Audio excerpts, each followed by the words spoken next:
Hola, nosotros somos el grupo número 4. Vamos a presentar nuestro proyecto 3D mecanizado.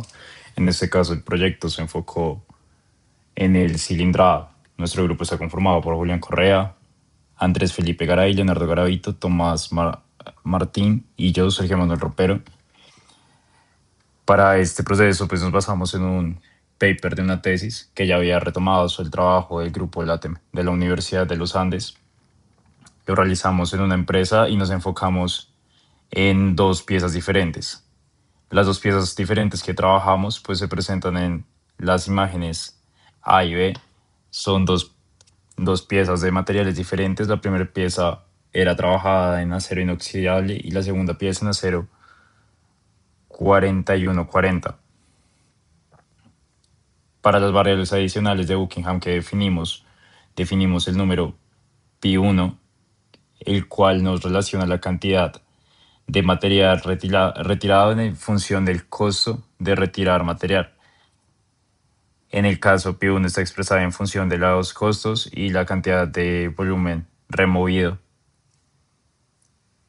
Pi2 la definimos como el desgaste de la herramienta, que va en función del número de filos de la herramienta, los tiempos efectivos de mecanizado, los tiempos totales de mecanizado y el desgaste de la misma. Pi3 es un indicador de rentabilidad de la herramienta. En este caso, en la operación de tornado sería deseable que Pi3 fuera lo más alto posible, que Pi1 también fuera alto porque nos indicaría que podemos retirar gran cantidad de material con menor esfuerzo, y que Pi2 fuera bajo, que nos indicaría que nuestra herramienta dura más porque el desgaste es mínimo. Ahora, para evaluar estos tres parámetros, realizamos diferentes mediciones en las piezas mencionadas. Acá se diferencia por pieza, se discrimina por pieza para la pieza 2, para la pieza 1, las diferentes variables de interés, tanto variables de costo, variables de tiempo, variables paramétricas del avance, de la profundidad de corte, de la longitud mecanizada, del tiempo efectivo, del tiempo total de mecanizado y otras variables de costo que nos dio el ingeniero Oscar, que fue quien nos recibió en su empresa, como el costo de los insumos, el costo de los trabajadores, el costo de venta. Algunos parámetros que se tienen que tener en cuenta es que respecto al costo de venta se calculó como el costo total más una rentabilidad proporcional al 35%, que fue un parámetro que nos indicó Oscar que ellos usaban como rentabilidad. Obviamente habrían rentabilidades diferentes para cada proceso, entonces realizamos una normalización sobre el máximo relacionado para cada pieza. De ese modo se pudieron obtener algunos parámetros como el parámetro A y B, que son parámetros que se representan en nuestro informe.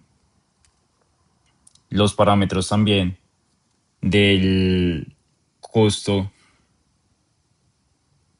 del parámetro de costo efectivo sobre la herramienta, los insumos, los salarios de los trabajadores, los parámetros referentes al desgaste, que es CFHO, y con eso se puede calcular finalmente Pi1, Pi2 y Pi3. Se puede observar que Pi1 varía entre un rango entre 0 y 100, que sería lo ideal. Pi2 tiene un rango bajo, con un máximo de aproximadamente 5, y Pi3 tiene el mismo comportamiento. Ahora, estas variables Pi1, Pi2 y Pi3 se pueden representar en un gráfico tridimensional, en un gráfico donde Pi3 se interpola como una superficie a partir de los puntos. Ese gráfico se puede representar también en un gráfico bidimensional a partir de las curvas de nivel. Ya más adelante pasaremos a explicar las implicaciones de este gráfico, las implicaciones de las variables. Inicialmente se debe conocer la estadística de nuestras variables para determinar si son representativas nuestras mediciones, si no lo son, qué pasa con las piezas, si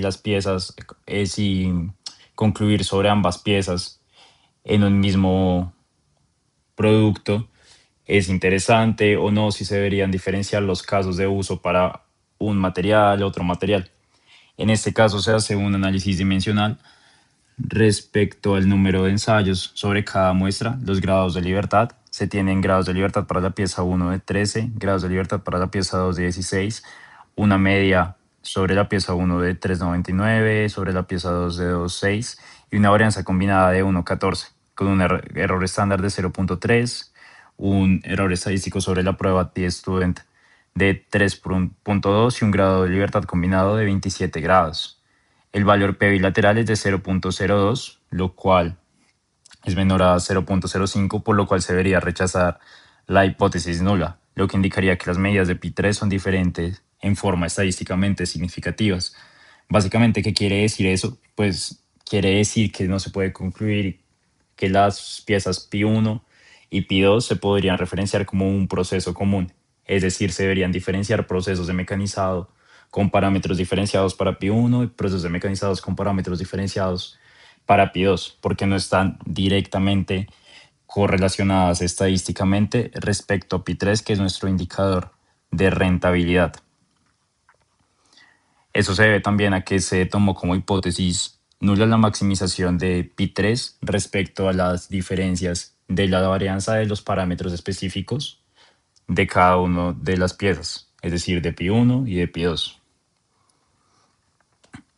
Ahora, teniendo en cuenta que se debe diferenciar procesos de mecanizado diferentes para pi1 y pi2, dado que se rechaza la hipótesis nula, se puede evidenciar que la hipótesis nula se rechaza efectivamente a partir de la varianza de los datos.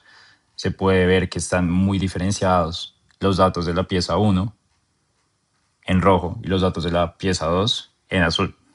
Se puede ver puntos de concentración de la pieza 1 con pi2 y pi1 bajo y pi3 relativamente alto. También se puede ver puntos de concentración de la pieza 1 con pi1 relativamente alto, pi3 relativamente alto y pi2 relativamente alto.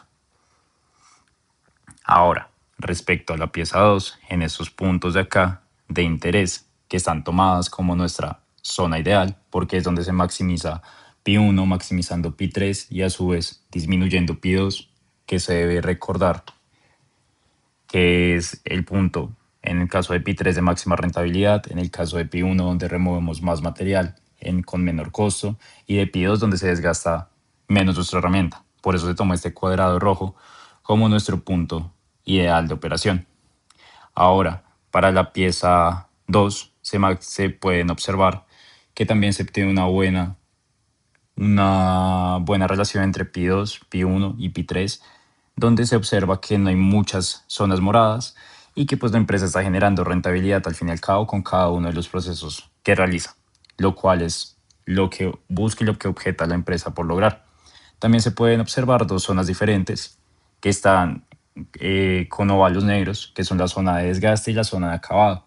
Cuando nosotros fuimos a hacer nuestra visita a la empresa, vimos diferentes procesos, entre los cuales estaban el proceso de desgaste y de acabado de las piezas para cada una de ellas, desgaste del material inicial y pues finalmente acabado. El desgaste se hacía con un inserto de 6 puntas, el acabado con un inserto de 4 puntas. En el caso del desgaste era con un inserto de carburo de tungsteno y en el caso del acabado también era con un inserto de carburo de tungsteno, pero que tenía un núcleo de un CERMET. Ahora, se puede ver que la rentabilidad máxima de la empresa se ve en el caso del acabado para la pieza 1. La pieza 1 era una pieza de acero inoxidable, entonces podríamos hacer una recomendación al ingeniero Oscar de que debería continuar trabajando y enfocarse más en piezas de acero inoxidable y en la operación de desbaste, porque es en donde está maximizando la rentabilidad de su empresa. Efectivamente, a partir de lo que vimos de que se podía rechazar la hipótesis nula, vemos que están bien diferenciados los regímenes de pi1, de pi2, y pues que también se puede ver una diferenciación de los puntos respecto a la región y al tipo de proceso que se está haciendo, ya sea desbaste o acabado. Para entender un poco más los dominios de estas variables que dominan pi1, pi2 y pi3, planteamos un análisis de sensibilidad. El análisis de sensibilidad se presenta a continuación. Hicimos una sensibilidad lineal estandarizada para cada una de las variables pi1, pi2 y pi3 y también incluimos una importancia random forest para cada una de las variables. Esta importancia nos indica cuán representativas es cada una de las variables o grados de libertad involucrados para cada número dimensional pi respecto a la varianza. Es decir, si yo cambio en este caso, por ejemplo, La profundidad de corte para pi 1 me va a variar pi 1 de, por decirlo de alguna forma, va a ser la variación más fuerte que va a poder observar pi 1 respecto a una variable específica.